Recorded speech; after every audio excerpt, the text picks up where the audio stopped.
Y seguimos la noche de hoy en Punto de Encuentro entrevistando a candidatos a diputados y diputadas del Congreso de la República. Y como todos y todas sabemos, las últimas legislaturas, incluyendo la actual, han sido objeto de críticas y cuestionamientos por la falta de transparencia en los asuntos que deberían ser públicos, pero también por no priorizar los intereses de la ciudadanía.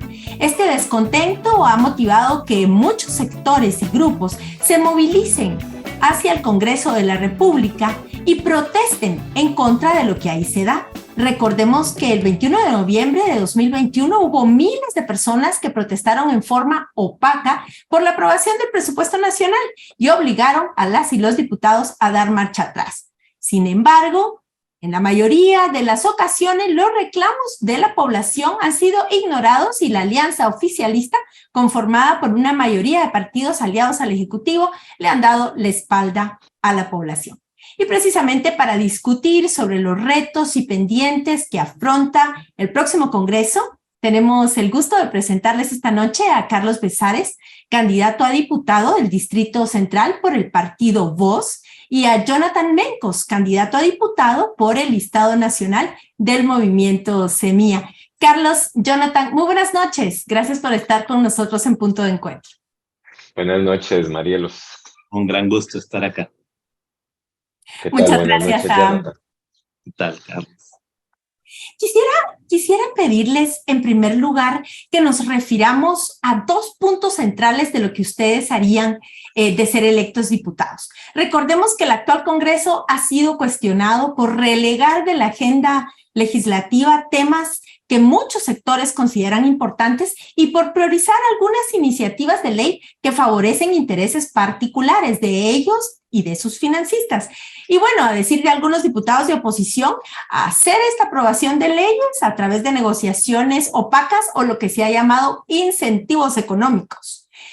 Quisiera entonces preguntarles y empezar por Jonathan, ¿cuáles serían las dos prioridades, Jonathan, que usted llevaría adelante de llegar al Congreso y que le parece que son centrales de impulsar al comienzo de esta próxima legislatura 2024-2028?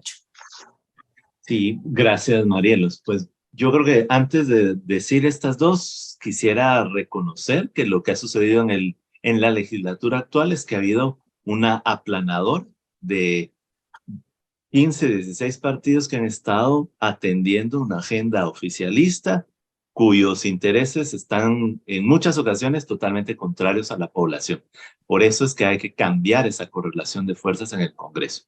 Ya sobre los dos grandes temas que podríamos impulsar inicialmente, quiero referirme a que la bancada del Movimiento Semilla ya tiene diversas iniciativas de ley que van en sintonía con la búsqueda del bien común y que tenemos que darle seguimiento. Y en estos meses nos hemos dedicado a construir la agenda de trabajo legislativo de la próxima bancada, en el entendido de que nuestra bancada Semilla es un continuo del partido político dentro del Congreso. No llevamos agendas personales ni particulares, sino es la agenda que tiene la visión de nuestro partido.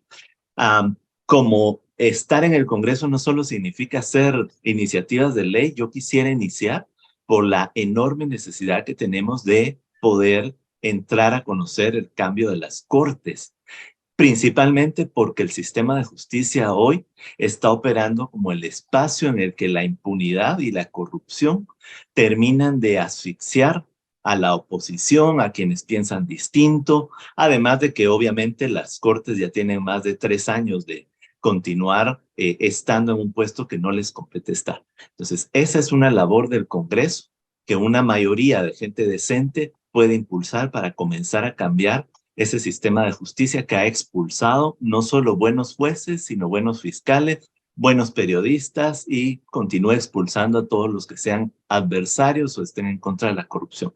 El otro punto que sí merece una reflexión legislativa es que el alto costo de la vida en el país requiere tomar cartas en el asunto. Esto en dos sentidos. Necesitamos incrementar los ingresos de la clase trabajadora porque se han deteriorado en los últimos años y por el otro lado, para poder compensar los incrementos internacionales de muchos alimentos, de muchos insumos, tenemos que hacer un esfuerzo para incrementar las posibilidades de apoyar la producción nacional. Este tiene el dividendo de producir alimentos, de producir maíz, frijol, insumos para la producción de otras actividades, pero también tiene el dividendo de crear empleos, porque esas son como las dos grandes necesidades que uno comprende y escucha de la población cuando sale a lo largo y ancho de este país. Muchas gracias, Jonathan. Carlos, la misma pregunta para usted. ¿Cuáles serían las dos prioridades en términos de agenda legislativa, fiscalización o tema importante que a usted le parece que tenemos que trabajar o que tienen que trabajar quienes resulten electos en el nuevo Congreso? Bueno, recordemos que VOZ nace precisamente de la alianza con la bancada GPO, que ha hecho una labor muy consistente y coherente en tanto la fiscalización. Este trabajo se tiene que llevar a cabo. Esto es como la base fundamental de poder combatir la corrupción a partir de la fiscalización. Yo englobaría el tema de las Cortes en un tema mucho más grande que es seguridad y justicia. El pueblo reclama ya medidas contundentes en contra de un delito que nos ha sobrepasado, que es el tema de la extorsión. Y esto se resuelve con medidas procesales y medidas sustantivas en tanto la materia penal. Recordemos que en mi caso fui redactor de un proyecto de Código Penal que ya se encuentra en tercera lectura, y este proyecto habría que empujar. Por supuesto hay que volver a revisar la teoría de la pena dentro del proyecto porque en algunos casos se desapega del sistema garantista. Pero más allá de eso es el primer ejercicio sistematizador de ese Código Penal. Y todo eso también nos tiene que conllevar a una reforma procesal. Obviamente esto no se puede hacer con la Corte actual, y debe de ser electa una nueva corte para completar periodo. Y esto hay que advertirlo desde ahorita para que no nos salgan con que esta corte que va a entrar va a completar 5 años, porque en realidad pues esta corte hizo 3 de esos 5 años. Por otro lado, la reactivación económica pasa por distintas cuestiones. Una de ellas es esta emergencia demostró que las tasas impositivas de IVA para las donaciones son al final un dique de contención y tenemos que reformar en tanto las emergencias vividas como la pandemia para poder afrontar estas crisis que cada vez serán más cercanas.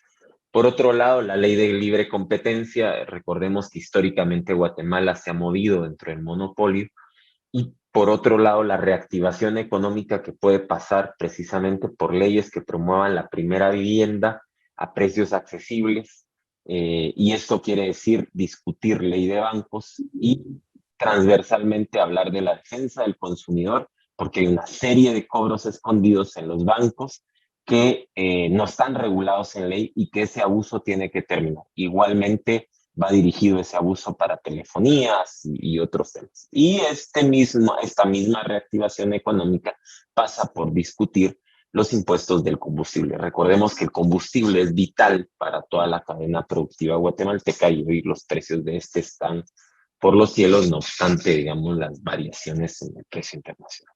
Creemos que estos son los temas del primer año y obviamente habrán muchos más, entre ellos ley de agua. Sí, claro que sí.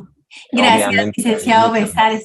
Los dos tocaron un punto fundamental que es el tema de la elección a las Cortes. Lo que hemos visto, y eso era una pregunta que queríamos hacerles, tiene que ver con que, ya lo decía Jonathan, hay una mayoría oficialista en el Congreso que bloquea todo lo que quieren pasar. Entonces, les quisiera preguntar, ¿cuál sería su estrategia concreta para lograr que estas iniciativas que son importantes no se queden entrampadas en caso el próximo Congreso vuelva a tener una configuración como la actual? Jonathan. Bueno, en el contexto en el que estamos, lo primero que necesitamos hacer es evaluar el tipo de personas que están ofreciendo los partidos políticos para llegar al Congreso. Y creo que es muy, muy importante que la sociedad conozca los planes, las agendas legislativas de los diferentes partidos políticos y también que estudie quiénes son los candidatos y candidatas que nos están ofreciendo. Por el otro lado, en el contexto en el que estamos, el llamado, y en el Movimiento Semilla hemos sido muy claros de que necesitamos ser una mayoría de gente honesta, una mayoría de gente capaz, de gente que tiene el conocimiento para poder hacer los grandes cambios que necesita el país y que, por cierto, no le debe dinero a ningún financista ni está en casos de corrupción y que, por lo tanto, es una garantía que las cosas se pueden hacer mejor. Ya esta aplanadora en favor de la corrupción, pues nos ha demostrado lo que puede hacer el poder público en manos tan malas. Ahora necesitamos hacer ese llamado para que la gente evalúe y construya una mayoría de gente decente en el Congreso de la República. Ese es el primer reto. Si no cambiamos la correlación de fuerzas, si los partidos tradicionales, si los rostros que nos están ofreciendo son los rostros de gente que ha participado en la corrupción, que ha levantado la mano en este preciso Congreso, porque los hay, entonces la batalla está relativamente perdida. Y por el otro lado, nuestro llamado es que cuando nos referimos a ser mayoría, no solo es la mayoría en el Congreso, estamos haciendo un llamado a que las personas tomen una conciencia de que el poder público necesita de los ciudadanos en las calles, de los ciudadanos hablando del tema político, que no crea la población que el 25 de junio se acaba su tarea con la democracia. La democracia requiere, así como pagamos impuestos a diario, requiere un control del poder público permanente y cotidiano. De lo contrario, es muy complicado poder construir esa agenda progresista de desarrollo de democracia que ofrece nuestro partido. Licenciado Bezares, en ese sentido, ¿cómo ve usted, cómo avisora el balance de fuerzas en la próxima legislatura? Si fuera parecido al actual, ¿qué estrategia podría usar desde su bancada para tratar de transformar y que se aprueben las leyes que usted nos dice que va a impulsar? Es que yo creo que uno de los grandes errores que tenemos en política guatemalteca es medir del punto A al punto B y creer que es lineal, ¿no? Otro gran error es basarnos en subjetividades. Ya lo decía AMLO hace poco. Las lealtades y las amistades en los partidos existen siempre y cuando sea lealtad y amistad respecto al proyecto, ¿no? Entonces, cuando hay un proyecto de ideas, lo que se tiene que tener muy claro es cuáles son esas prioridades legislativas que se quieren impulsar, qué negociaciones hay que llevar, si son posibles. Y si no, creo que el papel, digamos, más coherente fue el que demostró GPO. O sea, no era posible hacer avanzar una agenda legislativa en los últimos 2 años. Entonces, a lo que vamos a dedicarnos es a hacer una oposición sistemática y coherente con la fiscalización y con el señalamiento de la corrupción en las diferentes esferas de gobierno. Obviamente esto trajo un costo muy alto. Aldo tiene 54 antejuicios. O sea, levantar la voz en este momento significa ser criminalizado. Y esto lo tenemos muy claro desde nuestro ámbito político. Quien no ha sido perseguido o quien no se ha opuesto a viva voz en el régimen, por ejemplo, cuando yo no firmé el pacto del TSE a viva voz y fue el único, me resulta discurso. Si vas a hacer una oposición es de frente y coherente. Si no, entonces no la estás haciendo. Porque el sistema se enfrenta si no tenés las posibilidades realmente de hacer avanzar una agenda y se denuncia, obviamente con un alto costo y una erosión muy fuerte. Gracias, licenciado Bezares. Sí. Jonathan, Sí. Sí, yo quisiera ahí traer a colación con Carlos, a quien respeto mucho, que la bancada que se formó como fruto de la decisión de la UNE tampoco es una bancada que ha ejercido una oposición en favor de la democracia. Y estaba revisando los índices de votación pro democracia y muchos de los nombres que aparecen ahora en voz, Orlando Blanco, Carlos Barreda, Oscar Argueta, Jairo, votaron consistentemente contra iniciativas que iban a luchar en favor de los esfuerzos contra corrupción. Votaron a favor de iniciativas que tenían que ver con pérdidas de espacio democrático. Y en alguna medida actuaron más como oficialismo que como oposición. Eh, entonces yo creo que también hay que ser muy coherentes y realistas. Y la única bancada que ejerció una oposición que consta permanentemente ha sido la del Movimiento Semilla. Y los demás, las votaciones hablan por sí mismas. Nuestros diputados están en el top 10 de las evaluaciones vinculadas a gente que se esforzó en favor de democracia, de luchar contra la corrupción y que no le hizo ese juego de participar con el oficialismo, aunque no en todos los sentidos, obviamente. Algunos de sus esfuerzos sí están vinculados, pero yo sí creo que hay una enorme diferencia en las visiones y creo que infortunadamente vos tiene gente que no debería estar participando en la vida política limpia y transparente que debe tener este país. Solo les voy a pedir ahí un puntito, porque lo que me gustaría más bien es preguntarles, ¿es posible, si tienen espacios democráticos, pensar en hacer un frente común más que aquellas personas que coinciden con ustedes en que es necesario cambiar el Congreso, en que es necesario llevar adelante una agenda legislativa distinta? Probablemente no van a tener todos una mayoría de diputados. ¿Es posible pensar mejor en hacer un frente común para trabajar juntos? Y como me están quedando poquitos minutos, les pediría, les tenía preparadas preguntas específicas sobre temas específicos a cada uno, pero les pediría entonces una primera respuesta muy corta. ¿Es posible pensar? ¿No será que el pacto de corruptos nos quiere divididos? Y si ustedes no logran juntarse como partidos, ¿están ganando a ellos? Así muy rápidamente. Carlos. Para mí, obviamente, el frente parlamentario de oposición es necesario, obviamente con ataques como los que acaba de hacer Jonathan, a los que no he podido responder.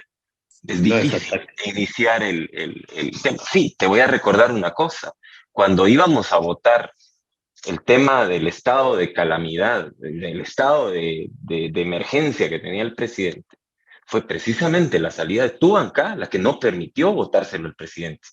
Entonces, actuaciones podemos ver variopintas, pero entender que cada partido tiene decisiones en pro de ciertas cuestiones que pueden ser negociaciones por otras cosas. Y entender que eso es la democracia y que eso es el juego parlamentario. Porque entonces, si no, no vamos a poder construir alianzas si no tenemos la flexibilidad suficiente para entender las diferencias. O sea, la unidad se construye en base a las diferencias, Jonathan, y no criticando la diferencia del otro.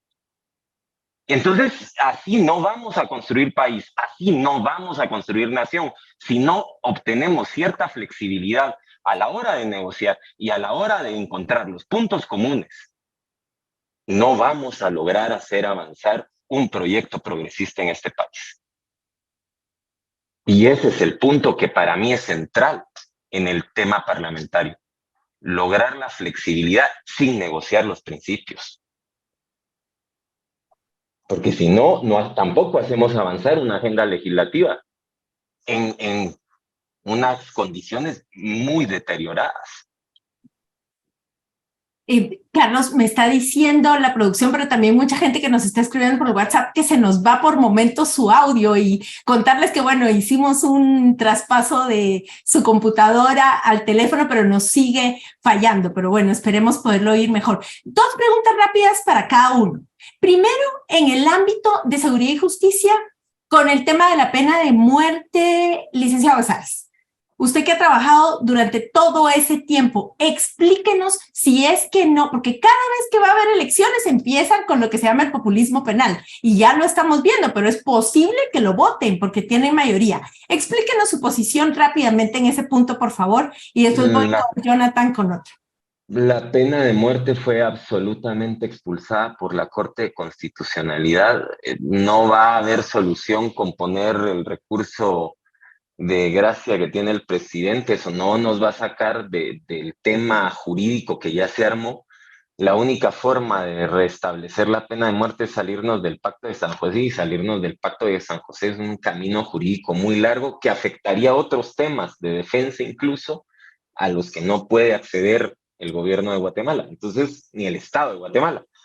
Por lo tanto, la pena de muerte resulta demasiado populismo penal en la elección. Ya no es ni siquiera un tema que debería de estarse discutiendo. Gracias, licenciado Besares. Y en su ámbito, licenciado Mencos, de todos es conocido que la negociación del listado geográfico de obras y del presupuesto es una piñata. Algunos hablan de que hay pagos por votos, otros dicen que se va el dinero a contratistas, a ONGs de diputados, a financistas. ¿Hay alguna propuesta de carácter político, pero técnico, que se pudiera implementar y que ustedes quisieran trabajar en términos de que la discusión del presupuesto se base en criterios técnicos y que haya negociación política, pero sobre todo que se profundice en beneficiar a la población? Sí, totalmente. Bueno, el presupuesto público tiene un ámbito técnico y un ámbito político. Lo que no puede pasar es que en el ámbito político se tire a la basura todo lo técnico porque no tendría ningún sentido. Principalmente cuando sabemos que muchos de los vicios que en este momento tiene el sistema electoral y los propios partidos políticos, esos vicios tienen que ver con haber convertido y haber abierto espacios a la corrupción. El listado geográfico de obras es uno, pero no es el único. Hay todo un esfuerzo de clientelismo sobre los programas de asistencia y de protección social. Hay todo un esfuerzo de corrupción en las compras y grandes contrataciones del Estado y en el servicio civil.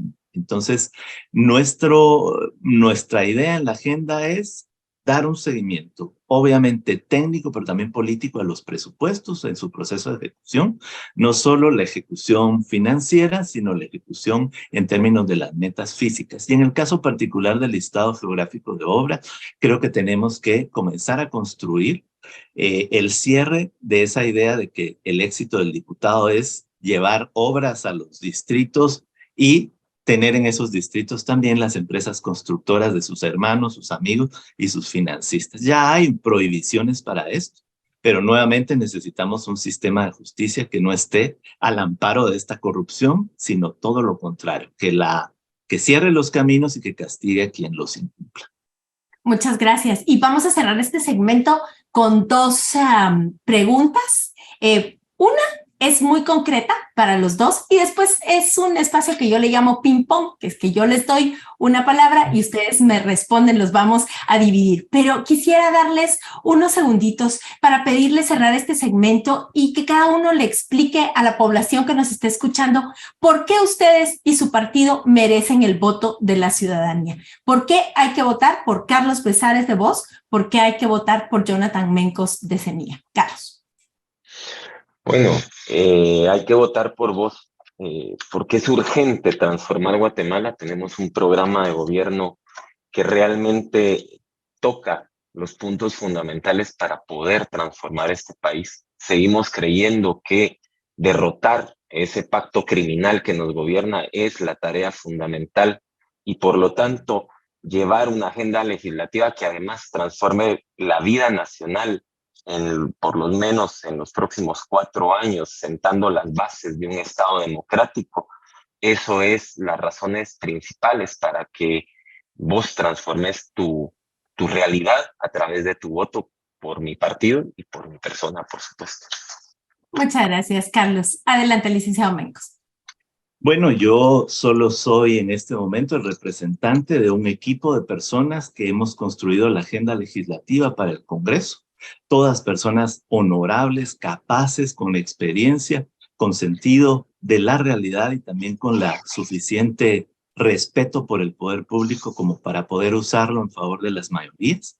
Yo hago una invitación a las personas a que voten por Semilla, pero habiendo conocido nuestro plan de gobierno, nuestra agenda legislativa, quiénes son nuestros candidatos a la presidencia, en primer lugar, el doctor Bernardo Arévalo, y al Congreso. Y juzguen el tipo de personas que otros partidos políticos estén ofreciendo. En los discursos cabe cualquier cosa, pero en la realidad y en lo concreto, un buen análisis les va a llevar a la conclusión que el movimiento Semilla está ofreciendo el mejor equipo de personas para poder tener una cuota de poder público que nos permita de verdad construir un país distinto, sin corruptos y con muchas oportunidades para vivir y para quedarse.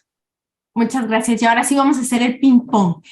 Yo les voy a decir unas palabras o unos nombres y ustedes me pueden contestar, por favor, también con una palabra o una frase cortísima. No pueden ser respuestas grandes, pero las voy a dividir. Le voy a preguntar primero a uno las 6 palabras y después al otro. Entonces, vamos a empezar por apellidos con B de Besares. Muy bien. Entonces, Carlos, adelante. Alejandro Yamatei. Corrupción. Vacunas Sputnik. Gran estafa. Injerencia extranjera. Un cuento solo para mantener la corrupción. Daniel Ortega. Alguien que perdió el camino. Un libro. Inventario de Mario Benedetti.